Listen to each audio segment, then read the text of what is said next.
Hi, this is Kate in State College, Pennsylvania, and you're listening to Marc Friedenberg on Two Broads Talking Politics.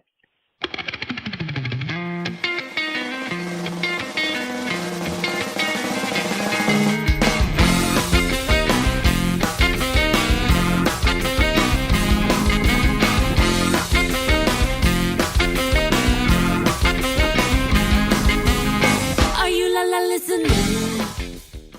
Hey everyone, this is Kelly with Two Broads Talking Politics, and I'm on tonight with Marc Friedenberg, who is running for Congress in a special election that's coming up in the Pennsylvania 12th District. Hi, Marc. Hi, thanks so much for having me on. Yeah, thanks for joining me. So this is a bit of an odd one that there is a special election for Congress so quickly after the last election. That's right. Yeah, we're the first in the country in this election cycle. Yeah, and so everyone who was so excited about getting people ready to vote in 2018, we get to do it all over again. That's right. This time with feelings, yeah. Yeah. So tell me a little bit about yourself and why you're running for Congress. Sure, and this is actually my second time running. I ran in November against Tom Marino, also in the 12th District. Tom Marino won, but he resigned fewer than 2 weeks into the term. And I got a text message telling me that he was resigning, and made up my mind right there that I was ready and was going to jump back in. I am not a politician. I teach at Penn State, cyber law, privacy and security law. I love the work that I do, but I really felt that I couldn't teach the students how things are supposed to work, how government is supposed to work, how law is supposed to change and make people's lives better, when what they were seeing on Twitter or if they watched the news or read a newspaper was not matching up with that at all. And that's why I decided to run. Excellent. And so tell me a little bit about this district. People who even may know something about the old Pennsylvania districts, everything was redrawn. So what is the 12th district now? So the 12th district is about a quarter of the size of Pennsylvania. Where I live in State College is right smack in the middle of the state. It was actually an hour south of that, and then all the way up to the New York border and about 3 hours to the east. So 15 counties altogether. That's really big. It is. And some of the bigger towns, State College, Williamsport, Lock Haven, Lewisburg. Yeah, it is putting a lot of miles on the vehicle now. Yeah, I'm sure. And so it looks like this is a fairly Republican district, may have even become slightly more Republican when the lines were redrawn.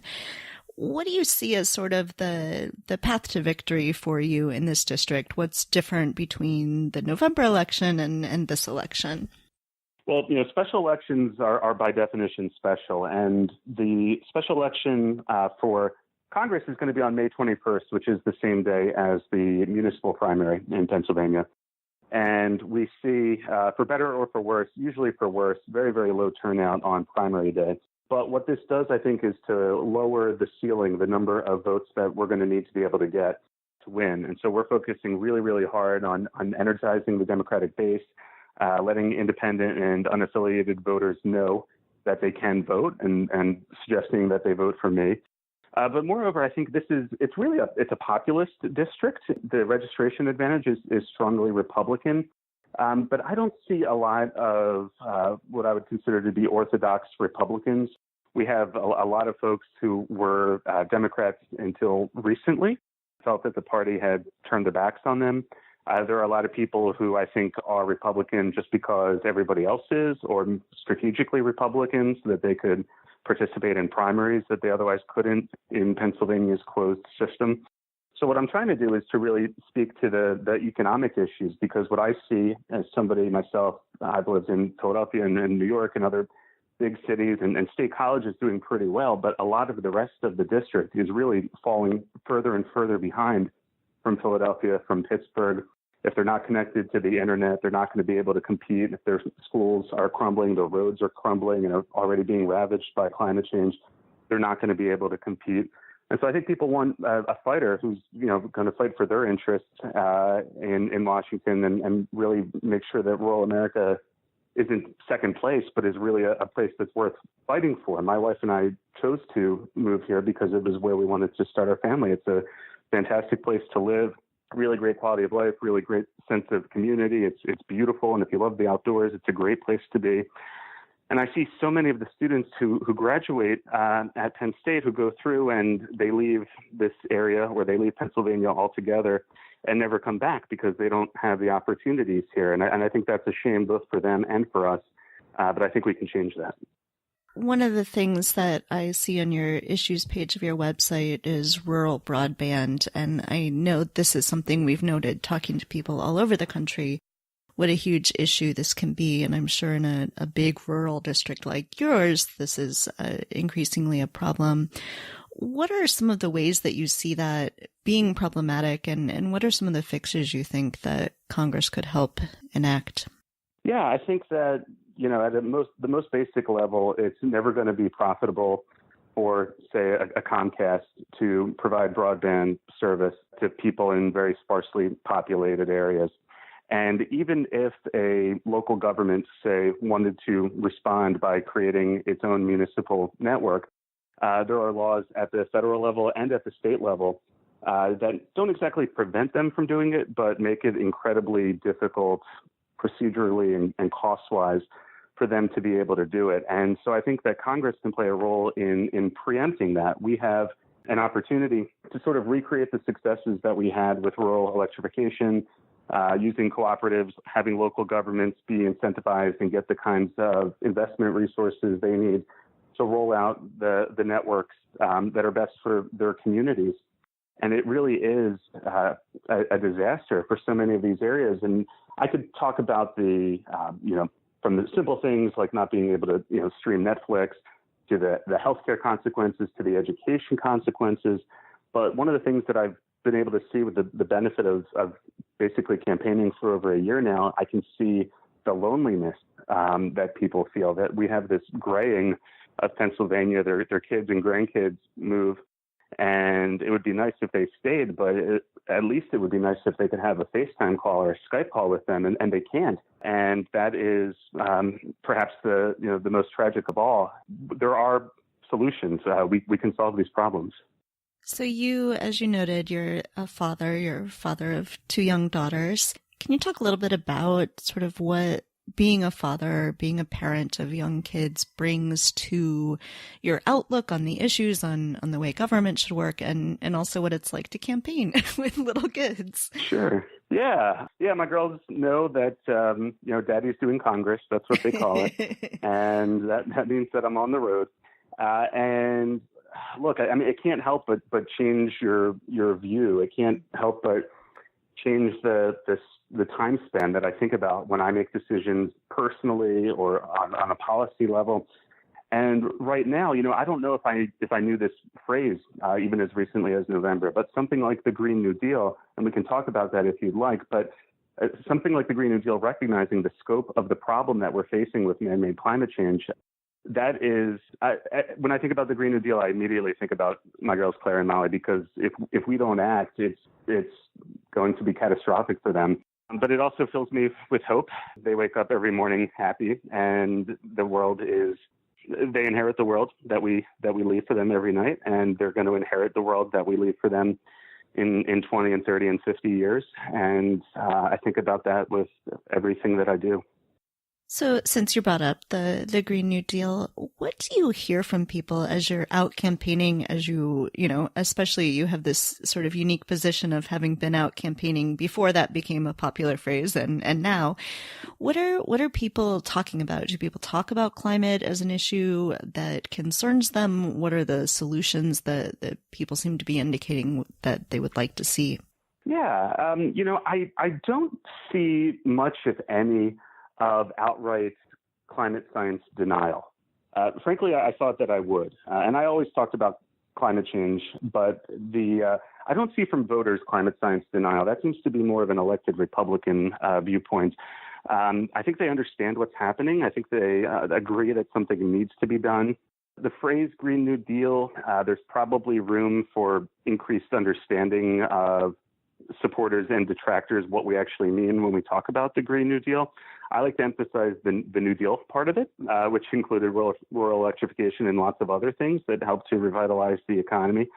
But the idea that we need to take immediate action or nearly immediate action, I don't get much pushback on that at all. And that's really, really encouraging. And I think the orchestrated attacks that you see on the Green New Deal are only necessary because it's so popular and because people understand it. I noticed on your website, so this is going back a little ways, but you have sort of a news section on your website, and you talk about having been at a workshop on how to run for office, and you were talking about actually the technology that people should use or should think about as they're thinking about sort of the first steps for running for office.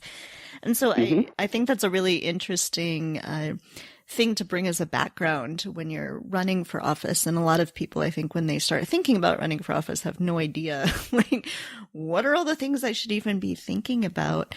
Can you sort of talk us through a little bit? You don't have to go through all the things that people should do. I can point them to your website for that. But just sort of how having a background in understanding technology can be helpful in things like figuring out how to run for office. Yeah, absolutely. It is a skill and a background that I'm really glad to have, and I do think it is helpful in campaigning. Campaigning it's a communication problem or a communication opportunity. You have certain messages that you need to get to certain people at certain points in time. And we could do this without modern information technology, and we did that in the past, but now I think it has to be a part of it. And so being a digital native, I don't mind saying I'm 35 years old. I've been using the internet pretty much my entire life. I think has influenced the way that I think about the kinds of mass communication that we can do, as well as the kind of narrow communications one-on-one with voters or in small groups. It is a massive data collection challenge, a massive data collection opportunity, campaigning, and there are lots of different aspects of that, if it's for fundraising or for persuasion or even just managing a team. And one of the great things about this special election is that because there aren't a heck of a lot of congressional campaigns underway across the country right now, we've really been able to, there are a lot of folks who want to come join the team and want to help out. And they bring different skill sets and different kinds of technologies and tools that they use to do their jobs.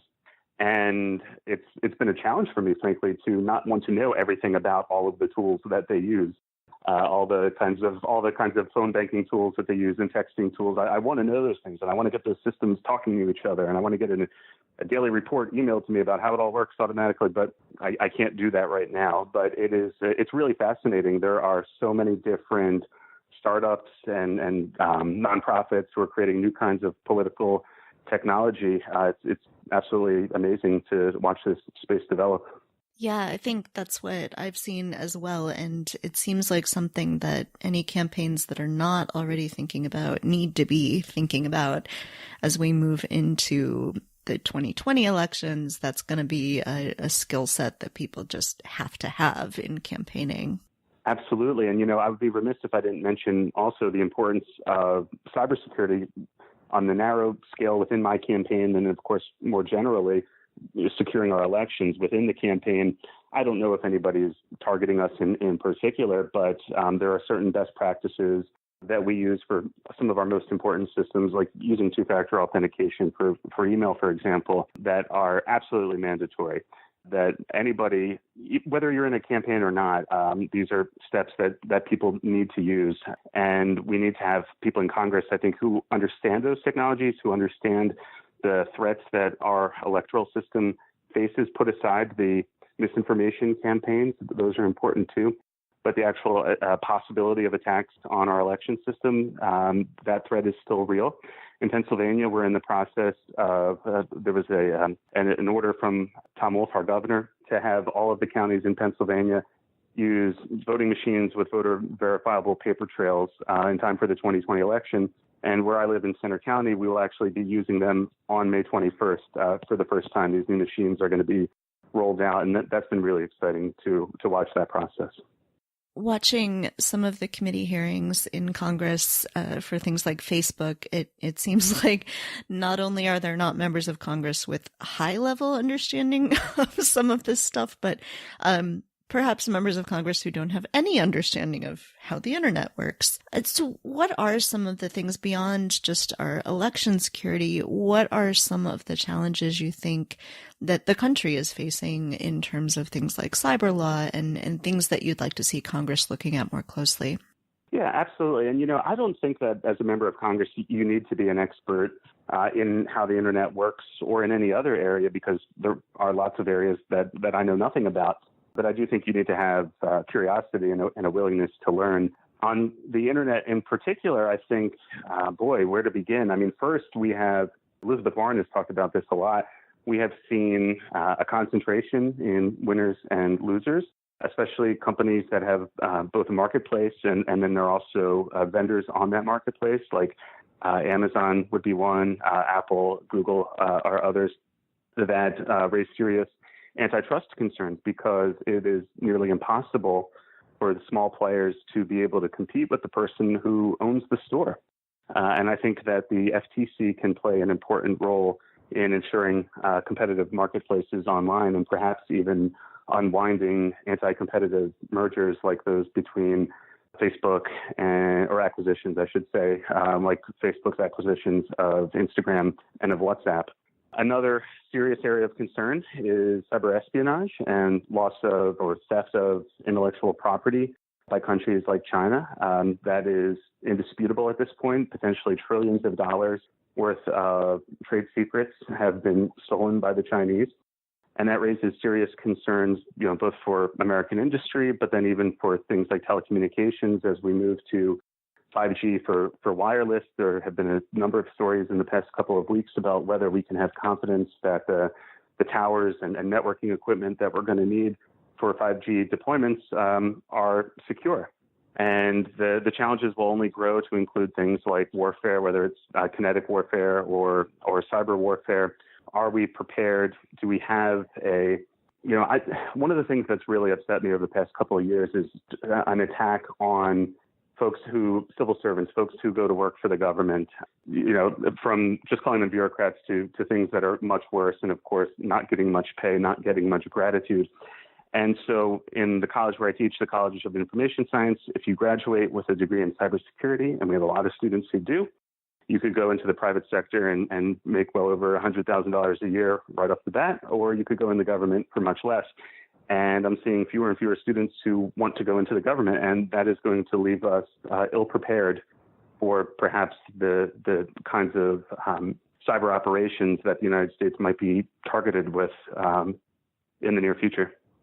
So are there other issues or things that you would like to make sure that we talk about? Well, I see healthcare as still the number one issue for voters in my district. Again, it's an issue, it's a district, I should say, that is graying rapidly. There are a lot of folks who are on Medicare. We have a relatively high veterans population as well, and they're part of the VA system. But we also have a lot of people who are between, say, their late 40s till just before the Medicare eligibility age. And either the ACA was imperfect or the ACA has been targeted and crippled to the point that they can no longer afford health care. And the Republicans, I think, are pretty clearly targeting protection for pre-existing conditions. We will see what happens as that case makes its way through the courts. But I'm deeply concerned about what could happen to healthcare affordability. And I think there are some really simple things that we need to do. For example, give Medicare, CMS, the ability to negotiate prescription drug prices. But as I, again, take the long-term view and I look at the course of healthcare costs, the introduction of the ACA, the attacks on the ACA, I think the long-term logic is inexorable that we need to move to a Medicare for all system, which is really what it was intended for. We are the wealthiest country in the history of the world. And to have people lose their health coverage at the times when they need it most, when they lose a job or when they get sick or when a spouse or a partner dies, it is inhumane, it is economically illogical, and it is a disgrace for us as a country. And so I'm a proud supporter of Medicare for all. And there are a lot of people in the district who are as well, because that is a system that will overwhelmingly benefit us. We don't have a lot of millionaires and billionaires here. We have a lot of working class folks, and Medicare for All is going to do a heck of a lot of good for people in the 12th. If our listeners would like to help out your campaign, how can they do that?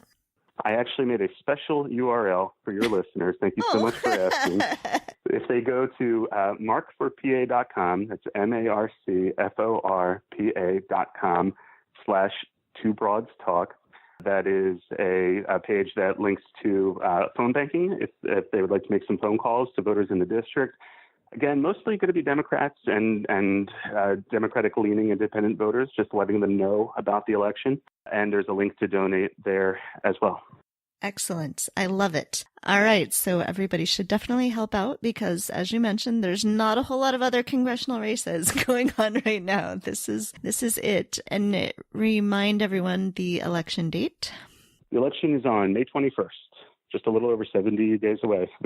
All right. And so we will put on our website a link to our special URL. I love it. And also to your social media accounts so that people can find that. And I hope people will follow along and help amplify your message. And it would be fantastic to flip this seat. Glad to have the opportunity, and it was a pleasure to speak with you. All right. Thanks so much, Marc. Thank you. Thanks for listening to Two Broads Talking Politics. Our theme song is called Are You Listening? Off of the album Elephant Shaped Trees by the band Immunuri, and we're using it with permission of the band. Our logo and other original artwork is by Matthew Wethlin and was created for use by this podcast.